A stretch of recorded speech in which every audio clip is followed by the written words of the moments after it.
A middle school janitor stood in a cafeteria and sang like nobody was watching. Except somebody was. And that one shaky phone video quietly changed his entire life. Richard Goodall spent 23 years mopping floors and wiping down cafeteria tables before the whole country ever learned his name. Behind the golden buzzer, the confetti, and the $1 million prize was a story soaked in loss, rejection, and a family secret he never expected to uncover. And now, years after that first viral clip, Richard has finally made a decision that closes one chapter of his life for good. But the real story behind that decision is far stranger than anything America saw on stage. Richard Goodall was born in Indianapolis and spent nearly his whole life just down the road in Toyota, Indiana. Nothing about his early years hinted at fame. He built a quiet life around routine, family, and community. For more than 2 decades, he worked as a custodian for the Vigo County School Corporation, most recently at West Vigo Middle School. To the students there, he wasn't just the man who cleaned the hallways. He was the friendly face who greeted them every morning, humming classic rock while wiping down tables. Music had always been part of him. He sang in choirs, did karaoke with friends, spent years in gospel trios around town. Friends always said his voice sounded too big for the small rooms he sang in. But nobody expected what would happen next. In 2022, a student secretly filmed him singing "Don't Stop Believin'" by Journey in the cafeteria. By the next morning, that clip was already spreading online. News outlets picked it up within days. Even Howie Mandel noticed it and said publicly this man belonged on a much bigger stage. And yet Goodall kept showing up to work in the same uniform, doing the same job, completely unaware of how far that one video would carry him. Here's the twist though, this wasn't his first shot at a dream like this. He'd already auditioned for The Voice once before. Nothing came of it. Not even a callback. He just quietly went back to his routine. So when America's Got Talent finally reached out 2 years later, he had every reason to expect the same disappointment.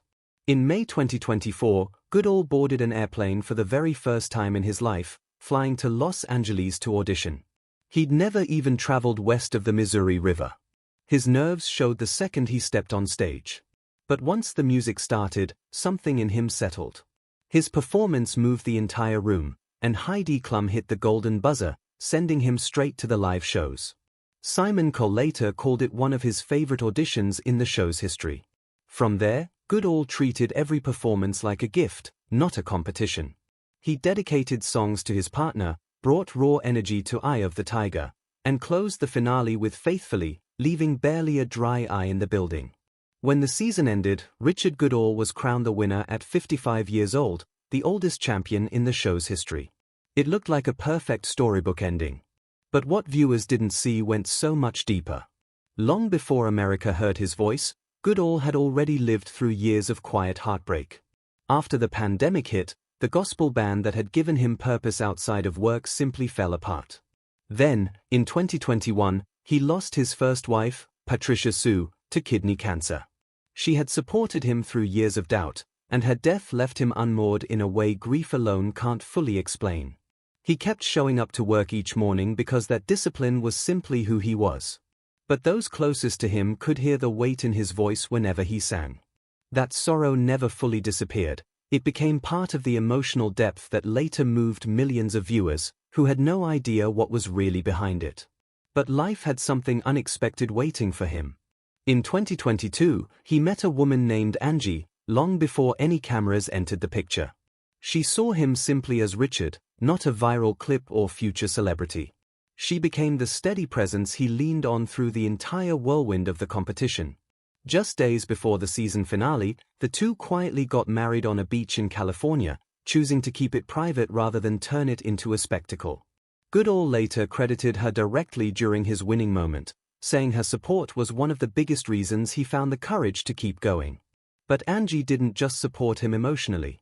She pushed him to do something he'd never dared to do before, search for the identity of his biological father, a mystery he'd carried quietly since childhood after being adopted as an infant. What they found next, nobody saw coming. Using an ancestry service, Goodall and Angie tracked down a retired K-9 police officer and Army veteran named Hubert, living not far away in Indiana. Hubert had no idea Goodall existed. And their reunion revealed something else entirely: 3 siblings Goodall had never met or even known about. As it turned out, Hubert had already seen Goodall's face on television during America's Got Talent and suspected a connection before they ever spoke.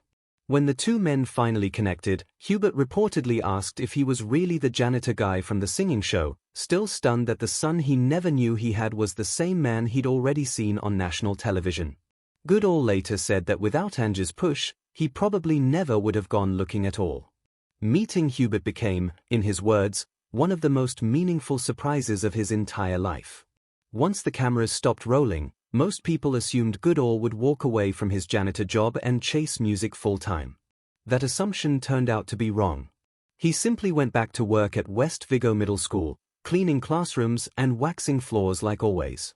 When asked why, his answer was simple: he genuinely loved the students, the staff, and the structure that job had given him for over 20 years. His hometown loved him right back. He got a key to the city of Teyote, and the school threw an emotional pep rally in his honor.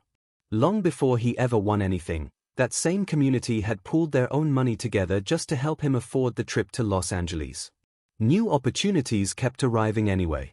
He sang the national anthem at an Indiana Pacers game, opened for Howie Mandel, performed at local holiday festivals, all while still clocking in most mornings. He said the fame felt less like a spotlight and more like just another normal part of his life, and honestly, that suited him just fine. Rather than rushing into a record deal, Goodall took his music career slow. On August 29, 2025, he finally released his debut single, Long Time Coming, recorded in Nashville. He called himself the luckiest man alive. He also joined a small local group called Sugar Street, performing smaller shows just to remind himself why he loved singing in the first place, long before any of this attention existed. Then, in August 2025, he returned to the America's Got Talent stage for the show's 20th anniversary special. He performed Long Time Coming alongside Journey guitarist Neil Schon, a full-circle moment tied directly back to the song that started everything. Watching his very first audition clip again backstage that night, he admitted it hit him harder than he expected. By late 2025, Goodall made something clear that fans had quietly hoped for. Music wasn't just a side chapter tied to a reality show. It was the direction he intended to keep walking. In November 2025, he headlined a gala back home in Teyote, performing both his new single and the song that started it all. Around this same time, talk began swirling about a possible album, a book deal, even a movie. When asked jokingly who should play him if a film ever happened, he just laughed it off. But that joke turned out to be more prophetic than he realized. In the summer of 2026, after 25 years of service, Richard Goodall officially retired from his custodial job with the Vigo County School Corporation. He called the decision emotional, not easy. Walking those familiar hallways one last time hit him harder than he expected. He admitted entertainment is far less stable than a steady paycheck, which made stepping away from his old job genuinely scary. And alongside that retirement came an announcement nobody saw coming. Goodall signed a deal with production companies Everard Entertainment and Mad Chance to bring his life story to the big screen, with writer Chris Parizo attached to the script. Producers called it the perfect example of the American dream. A story about never giving up, no matter your age or circumstance. Looking back, from a viral cafeteria video to a wedding on a California beach, from losing a wife to finding a father he never knew existed, Richard Goodall's story reads less like a lucky break and more like years of quiet persistence finally catching up to him all at once. From a humble janitor humming in a school hallway to a headlining artist with a film deal in the works, he proved that ordinary routines can hide extraordinary talent. It was never really just about winning a talent show. It was about family, loss, love, and finally choosing to bet everything on a dream.